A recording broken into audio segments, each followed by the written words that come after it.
Oh, hi there, ladies, gentlemen, and all variations thereupon. I didn't see you there. Well, I didn't see you when I came in, set up the camera, turned on the light, did the same check, and then sat down and started recording. What I have here is a project that I'm going to be working on for quite some time, I think. It's a wooden spoon that used to hold cable, and my sister-in-law picked it up from a farmer thinking that it was a lot larger than it was. When she went to pick it up though, and it turned out to be rather small, my brother saw fit to tease her about it, which I can't blame him. But she was determined that she's going to make this into a table. She had already paid for it after all. Now, the thing with it is, she's pregnant at the moment, so varnishing and things like that, it's not something she can really do, nothing but chemicals. So it's fallen to me, or I've volunteered, to fix it up into a table.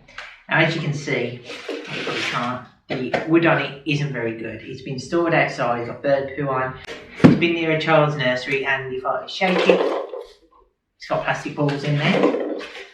So it needs some work done to it to get it up to scratch to make a table. I do have some ideas what I can do with it, but before I can do anything, I'm going to have to bring this wood down to a relatively good finish, as good as I'm going to get with a wood like this. I need to add some legs, got a good design on. It doesn't matter that the parts of the wood are starting to chip, however, because I'm going to work that into the actual design, but I want to try and maintain as much of the surface of the wood as possible, as fast as possible. So the first step is going to be to go over it with this 220 grit sandpaper. I'm just going to sand it down, going in the direction of the grain.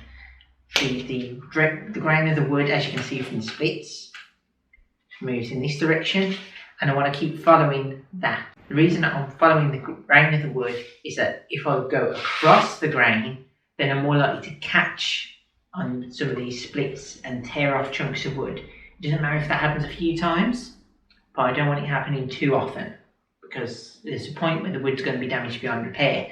I'm not even certain that this is usable wood at the moment, but I'm confident that I can get something to work from it. So, first step, sand.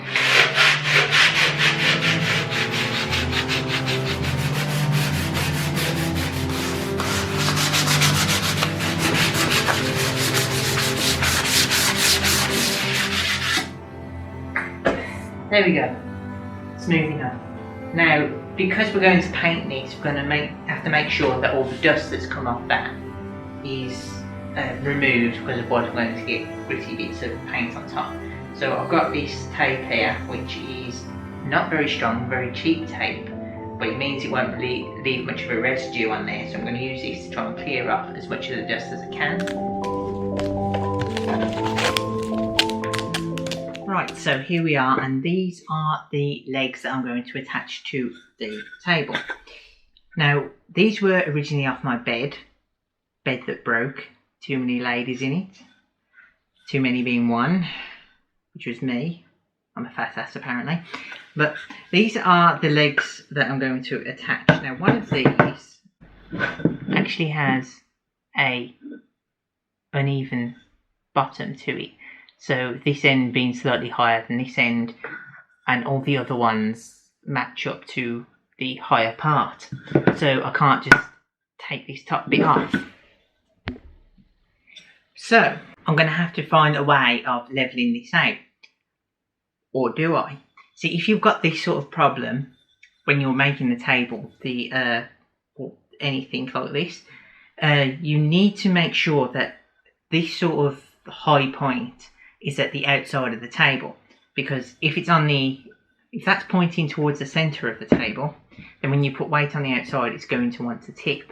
You're going to have a wobbly table. If it's pointing towards the inside, then as you put pressure on the middle, it's going to distribute it between the two legs, and it's not going to move. But if you've already put it on and it's the wrong way around, or a bit's been taken out of a table, a chunk's been taken out and knocked off, after the leg's been attached, and you don't want to detach the leg to reattach it the other way around, there is something you can do. Just need something flat and a glue gun. Now what you need to do is place a blob of glue across there, a fairly generous blob of glue. Take your flat thing, in this case a bone folder, and put the weight on the highest end, the part that you want the level to be at, and then push across, trying to keep it as level as you can, in sort of a clockwise, anti-clockwise swinging motion, and that will level it off to one level, so that when it's dry, obviously, and you put weight on it, it will catch on the glue rather than bobbling backwards and forwards. Now I've explained that because you have to be quick with hot glue because it will go hard very quickly. So I'll do it now and show you what I mean.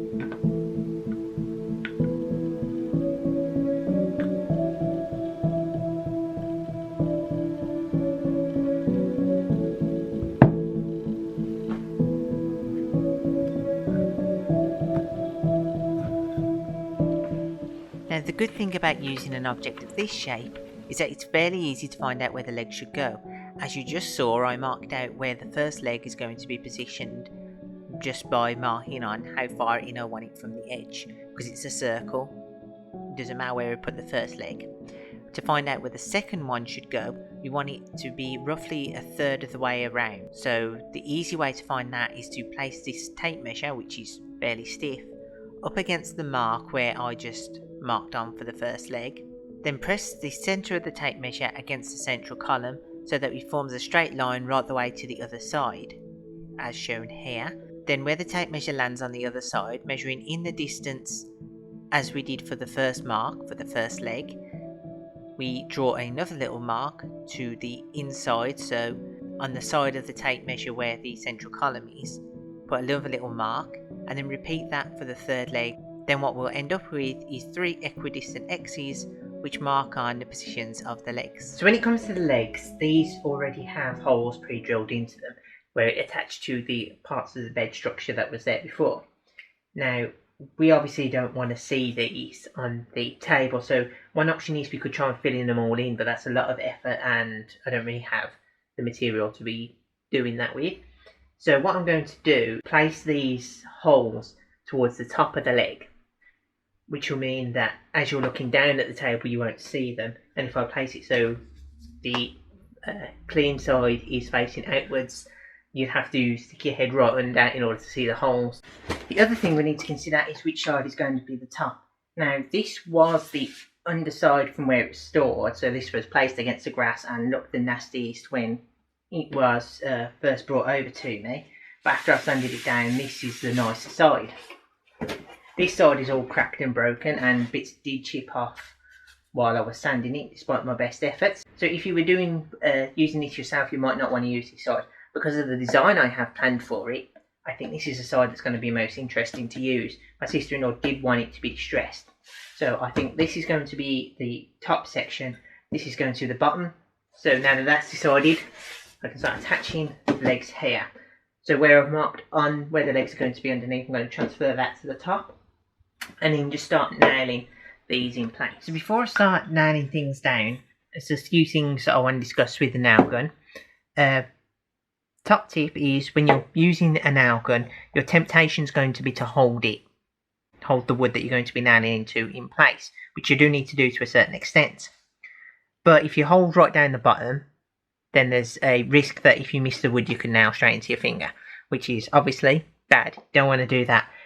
But also don't hold it too tightly further up, because even though if I were holding it here, the nail's not going to be long enough to reach my finger, what can happen is the edge of the wood can split. And the one thing you don't want to have happen is a piece of wood to splinter out and jam straight into your finger. So when you're nailing in, the best thing to do, hold by the very top and use weight to push down over the area that you want, and then nail straight through that way. If you're using a thinner piece of wood, then whenever you nail in, lift your fingers up and just use the pressure from the palm of your hand in order to keep things in place.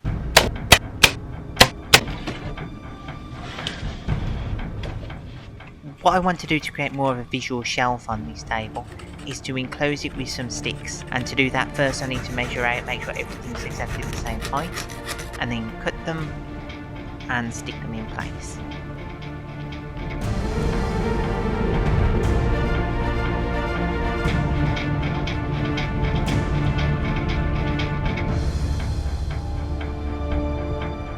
As I'm going to use resin to seal the top of this, we need to seal up those holes. So I'm going to cut out some cardboard to the appropriate size and then seal the edges with the hot glue. So there's the basic structure of the table set up. I'm just going to give it one last quick dusting because it might have picked up some dust from inside the woodworking when I was cutting these. And once this is fully cleaned up, then we're going to paint.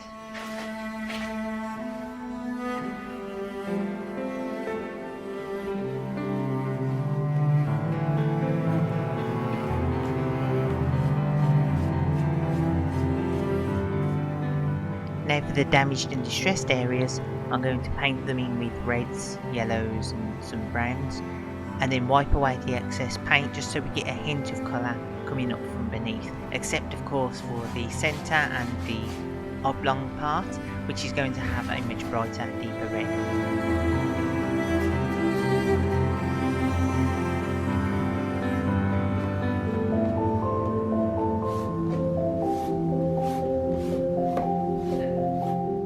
So the paint's dry, or dry enough, so I've marked on around the outside, although you won't be able to see this on video because I can barely see it myself, where I want to write on the writing from the One Ring. And I'm going to gild it in gold and have it look all rough and ready. But before I do that, here's a fun fact about me.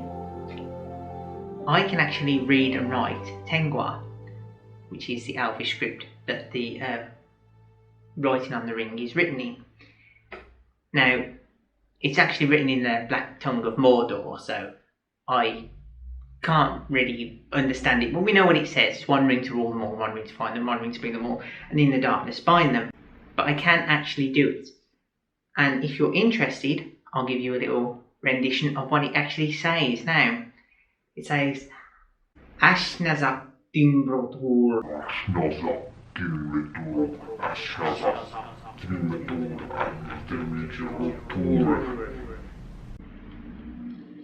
Wow. That got quite spooky then. The cloud must have went in front of the sun or something because it went dark all of a sudden. But anyway, that's what's written around the ring, and I'm going to now paint on with gilding paste the writing around the outside, and then once it's got to touch dye, so it's like tacky but not properly dry, then we're going to place on some gilding. It's not real gold that I'm using, but it's a copper alloy that looks like gold, so I can be a little bit more wasteful for it. And we're just going to put that around the outside to give the proper Mordor effect.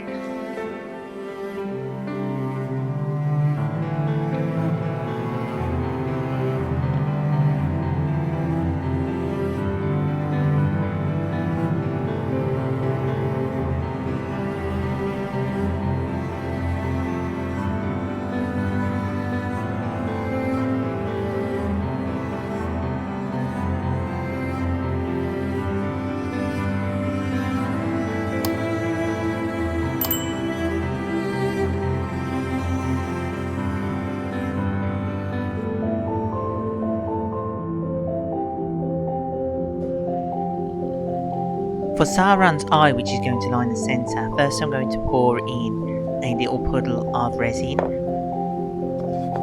Wait for that to dry.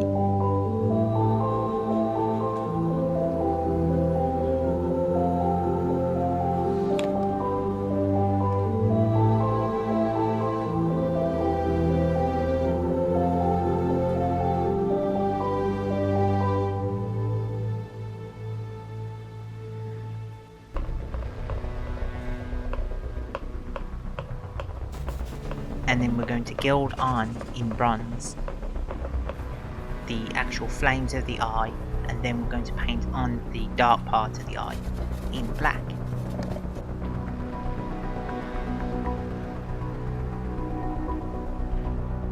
So the finish line seems to be in sight, as we only have to now apply the final layer of resin. However, before we rush forward, we need to consider something very important, and that is how much resin we're actually going to use. You see, resin is a plastic, and if we're not careful with it, we could end up using too much and having some left over, which is going to pollute the environment with no practical benefit. So we need to make sure that we've got just enough to cover the surface layer, because also we don't want to pour some on and realise we don't have enough. We need to calculate exactly how much we need. And to do that, we simply have to do a little bit of geometry. Now, if the table you're making is actually rectangle or square, this would be a lot easier. The circle is more complicated, but still relatively easy. If you're a student in school, you might not know this, but any adult should already have gone through this, but I know that you can very easily forget what you've learnt in school, so let's recap. To work out the area of a circle, which is essentially what we're doing, we first need to take the diameter. And what we actually need is the radius, which is halfway across the circle. But the radius can be quite difficult to get exactly right, because you've got to guess where the centre is really. So measure across the diameter and then divide it by 2. For me, that's 50 centimetres all the way across, and dividing it by 2 makes 25 centimetres. Now, to find the surface area of the circle, what we need to do is pi times that radius squared. Now, for pi, it's an infinite number, and you can go crazy with the level of decimal places that you put afterwards, but there's a certain point at which it just becomes ludicrous, because at a certain point you can't measure the amount of liquid to the accuracy of which you're calculating, so just go by 3.141, you're going to have far more than enough. Area of the circle, pi r squared. For my case, with 25 centimetre radius, square that, times it by pi, we get the surface area of 1963.5 centimetres squared. But that doesn't account for the thickness of the fluid. That's a two-dimensional surface area. So to keep the number simple for now, let's just say we want it half a centimetre thick. That's quite a fair thickness. And to be fair, we're probably going to want to overestimate how thick we want it, because there are some areas it's going to flow into, such as that divot that I've had to fill with cardboard. And just in general, when resin dries, it tends to shrink up a little bit. So we want to overestimate how much we're going to need. We can work out more precisely if we take the areas of all the different sections it's going to flow into, but I'm not going to bother going to that degree of accuracy. So for this example at the moment, let's just say that we want it to half a centimetre thickness. Well, in that case, we just have to times our previous answer by 0.5, which gives us an answer of 981.75 centimetres cubed. But Bridget, I hear you say, that measure is a volume measure. We want a fluid measure. We don't measure fluids in centimetres cubed. You're correct, of course, but to add to that, I'd like to give 2 responses. Firstly, what are you doing saying that to your computer screen? This is pre-recorded. I can't respond to you in real time. If you have a question, put it in the comments below and I'll respond to it when I read it. That's how time works. But also, that's why we use the metric system, my American friends. Because, well, a lot of people, even outside of America to be fair, think that the metric system is useful because it's base 10 and it's easy to calculate with, because 10 millimetres in a centimetre, 100 centimetres in a metre, it's all easy round numbers. That, however, is not why the metric system is good.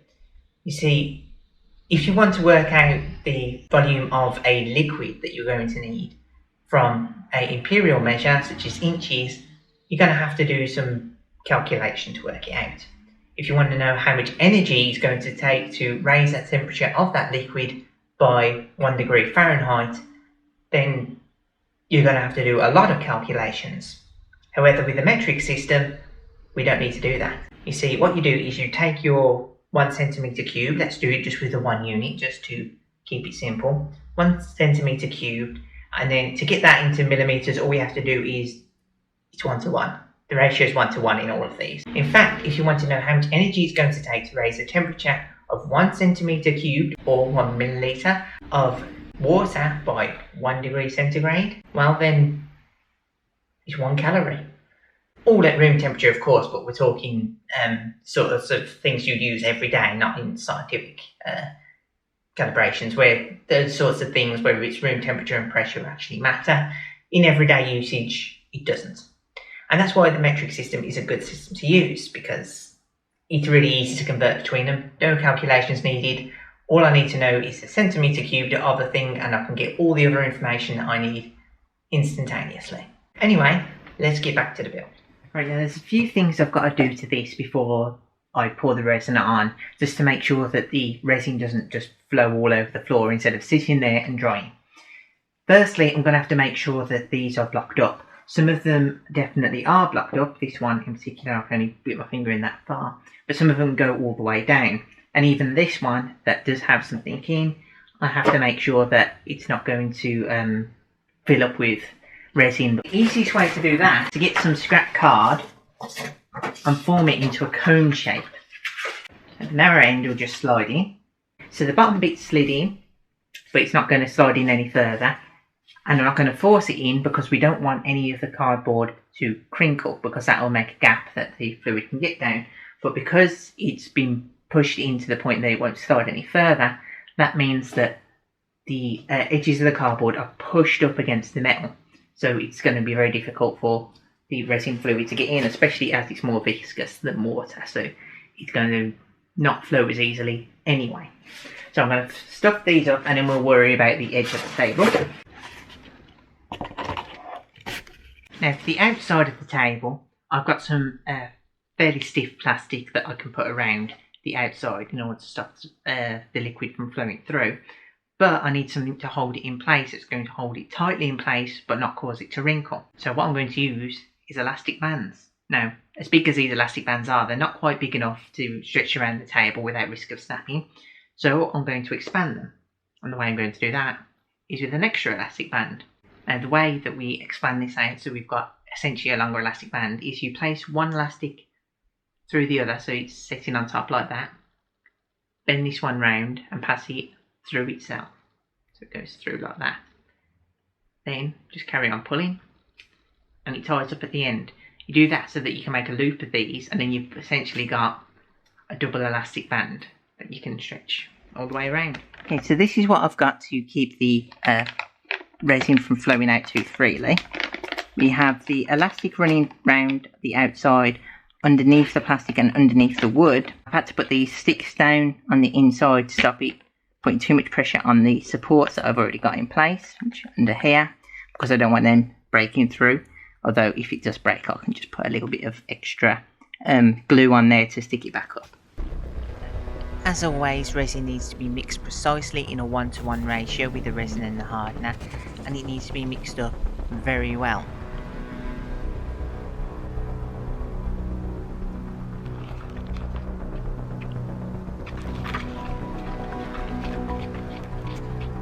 I'm also, because I don't have a pressure pot, I'm going to place this into a warm vat of water just to degas it a little bit more.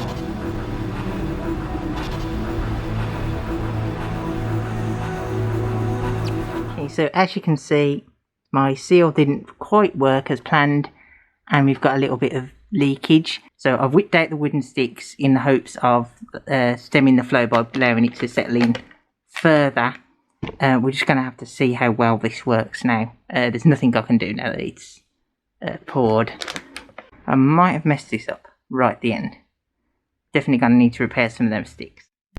Fortunately, the damage wasn't too bad, so after waiting 24 hours, I can start sanding it down, starting with 120 grit. Now, because my sister-in-law specifically asked for a distress table, what I've done is I've poured an extra layer of resin over the top into some very small areas just to give this seam line.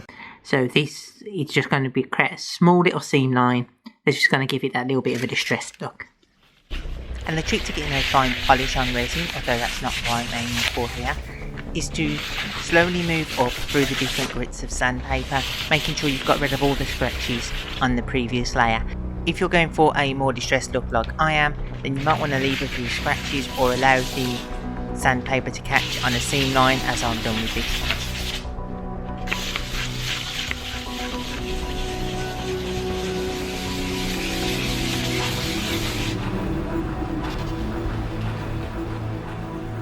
So I just finished polishing it up and putting the sticks back in place that I had to break off because of the spill. But I noticed something that I've done unintentionally that's ended up being something that we could possibly pursue in future. You see, this area here, this seam line, is something I've done intentionally because I was trying to get sort of a, well, my sister-in-law wanted a distressed look to it, and I knew that the seam edges of this is going to catch the sandpaper and create sort of a imperfect texture going along. What I didn't realise is after I've sanded it and buffed it, I'm not sure how well this is going to show up on YouTube, but there's these sort of flowing lines running through. Over that side was the high end of the table apparently, where things sort of flowed from. I had to pour extra up there in order to get a coverage. And down this side is where it was coming off the table.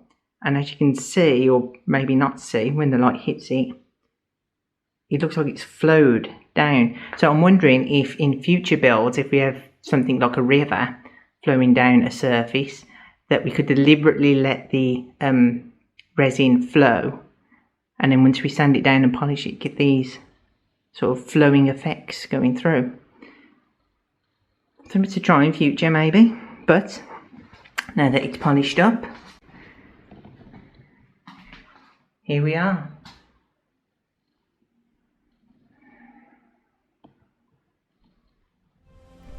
And so there we have it, from a discarded piece of wood to a table worthy of Mordor.